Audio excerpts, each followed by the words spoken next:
And so you joined me, my friends, in a tent. In a rainstorm. Well, rainstorm. It's just raining a bit. It's a shower. Yeah, I'm camping. Not out in the wilderness or anything, but I am camping in my dad's back garden. For the first time in a year and a half, since this fucking pandemic began, I have been able to leave my house and go spend time with my family. Fucking hell. And if you're wondering why I'm in the back garden, well, I'm at my dad's house. But so are two of my sisters and my sister's daughter. And they are taking up all the guest rooms. And so when the whole family comes to visit, we put up this tent, which is a very large tent, by the way. It's a pretty damn big thing. And one or two of us will sleep out here. And it's quite cozy. Although when it starts raining at 5 in the morning, that sometimes can wake you up, because those raindrops are loud. I've had 8 hours of sleep, though. Don't you worry about that, because I conked out about 8 p.m. last night. My God, I didn't realize how much I needed this. And not just in terms of seeing my family, which has been just emotionally a huge relief, just to get to see them and be around them.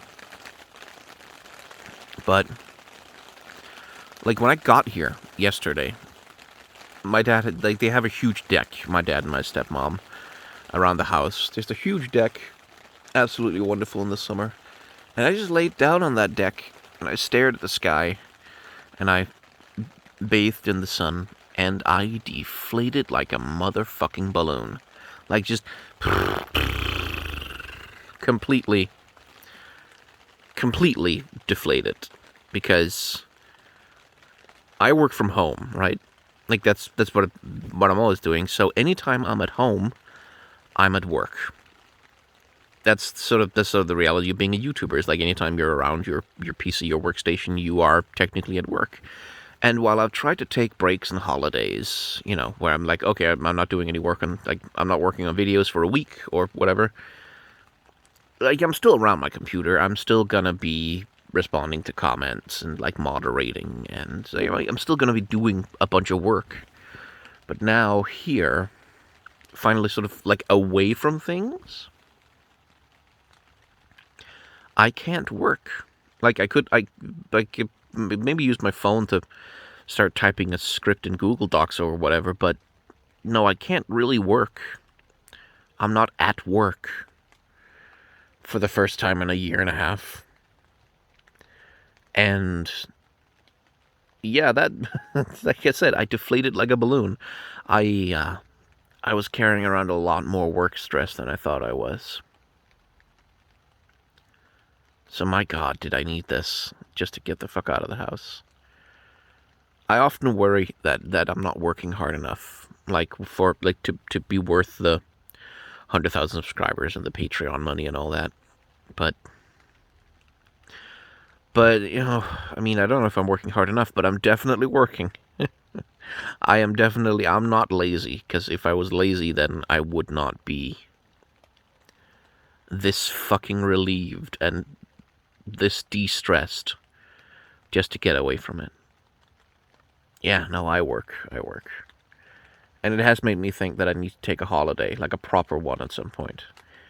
Like, I can travel out of seasons, or, like, to get some cheap, once I have the vaccine, and if the Delta variant isn't fucking up the whole country, I'll book a hotel in Berlin, fly down, spend, like, an extended weekend, maybe a week, if I can scrape it together enough money for it.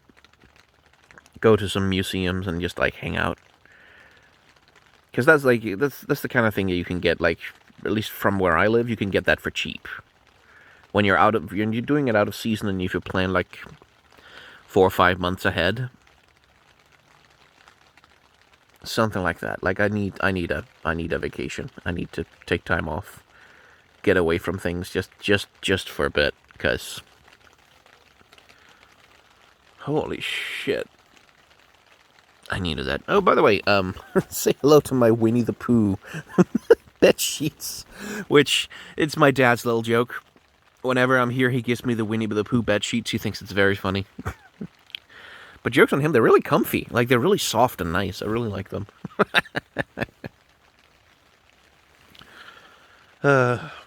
Why does he have them? I don't know. But maybe just for the joke. So yeah, I'm in a tent. Yeah. What else did I want to talk about? Oh yeah, the Ruined King event thing. So Riot is getting some unflattering feedback on the whole Ruined King visual novel, the way that they're handling that story beat. And I'm a little... I mean, I don't play Summoner's Rift. I don't even play ARAMs that much anymore. I play Legends of Runeterra and TFT.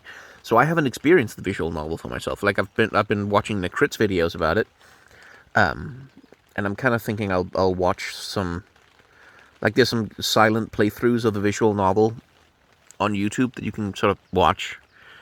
And I'm thinking I'll watch through some of those to kind of get a sense of what the storytelling is. But really, it sounds a lot like we had this event that's very skins-driven. Like, it's ultimately... It had to be driven by the people who got Sentinel skins. And so the writers kind of had to assemble a storyline around those characters, around those things that got hamstrung by COVID, which probably forced a huge downgrade in scope from what they might have originally planned.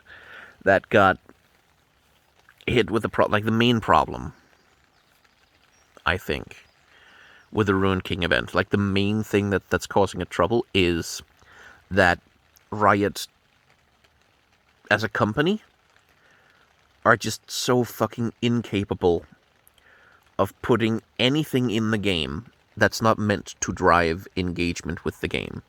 So, like, we have this visual novel thing, right? Like, where you play games of League of Legends and you earn points, and those points unlock story progression or whatever, right? So the entire visual novel, this entire, like, massive, important event in the game is based around mechanically getting you to play as many games as possible. Like, that's what it's for. Like, that's what the lore is there for. It's to be a carrot dangled at the end of the stick so that you'll play a whole bunch of games so you can see the next bit of the story. That's how it works mechanically. And that seems to be the root of a lot of problems in the way that this event has come across and the way that this event has been communicated to people, because you're asking people to spend, like, 14, 15 hours, like, God knows how long, grinding out Summoner's Rift games and ARAM games, and then what you give them in return is this little scrap, this little morsel of, like, oh, here's 3 characters, go to a place and do a thing, and this is like 150 lines maybe, and this, boom, go back, play another 4 hours of games to earn the next scrap of lore. And, like, where I think probably the visual novel would have been a lot better received if you hadn't been asking players to grind out a fuck ton of games that they might not be that interested in playing just to see the next bit of the story. Because what you're going to get there is, like, people who were already playing a million Summoner's Rift games, they're probably not going to care that much. Like, they're going to be fine with it. But they're also not likely to be the people who are most interested in the lore. Like, the people who really, really love playing Summoner's Rift all the time probably aren't the lore heads. Like, they probably aren't the people who are, like, really into the story and characters. They're into the gameplay. So for them, it's like, fine, we can easily play that many games and unlock everything. And, oh, here's a visual novel. It's a low-impact thing for them. But for people who care about the lore, people who really care about these characters, for them it's like you're giving them this huge chore to do to unlock this next piece of the story. And then the next piece of the story is not, like, is a little bit of a visual novel where you get, like, to make 2 or 3 choices, but the story proceeds in an entirely linear fashion. And you get, like, relatively minimal character interaction because... Again, that's the other problem when you're making a visual novel, is, like, when they're making this visual novel, they can't be like, normally with a visual novel, you sit down, you immerse yourself in the characters, you spend a lot of time with them, you go through chapters and parts of their lives, and, like, there's lots of character interaction. The visual novel can't do this because it needs to be broken up into chunks by this assumption that, okay, now we tell people to go play 400 games of Summoner's Rift before we can give them the next shard of the story. So you get this episodic storytelling thing that, like, I don't know, there's a lot going on with that event that I just don't think works. Like, where you can see the idea, you can see what Riot was trying to do, but it's just kind of tripping over itself. And the thing that I lay the blame at I lay the blame squarely at the foot of Riot's principle, which is something that has infected their champion creation process as well, that everything is supposed to drive engagement with the game. New champions are about driving engagement. Like, new game modes are about driving engagement. And the Ruined King event, as a whole, is not about telling the story of League of Legends first and foremost. What it is about first and foremost, before everything else, it's about driving engagement with the League of Legends, the video game. It's about getting people into the client to play games on Summoner's Rift, whether it's in Wild Rift or on PC, and then hopefully eventually spending a little bit of money on a skin or like buying a thing or whatever. Like, it's about driving engagement, and that's not a great approach to storytelling, because League of Legends, the video game, is not good for telling stories through. It just isn't. It has never been good for telling stories. It just hasn't ever been good at that. And so trying to sort of jam these two things together was like, we're going to tell this very big, important story about everything that happens in Runeterra with... And also we're going to force you to spend 150 hours on Summoner's Rift playing games that don't advance the storytelling of the event whatsoever. It just doesn't work. Like, I just don't think it can work. And I think Riot, their management, like the way that they're constantly pushing the writers to be instruments of driving engagement with the core gameplay loop of League of Legends, it's just not gonna, it doesn't work. And they need to stop doing that and let the writers, like, if you're gonna make a visual novel, let them make an actual fucking visual novel, not this event tie-in thing that's, like, hooked at the waist to League of Legends gameplay that doesn't do anything for it except add this arbitrary gatekeeping mechanic. Like, let them make an actual fucking visual novel then, like an actual real one that's not just this vestigial thing hanging off the side of League of Legends, but which gets to be its own thing.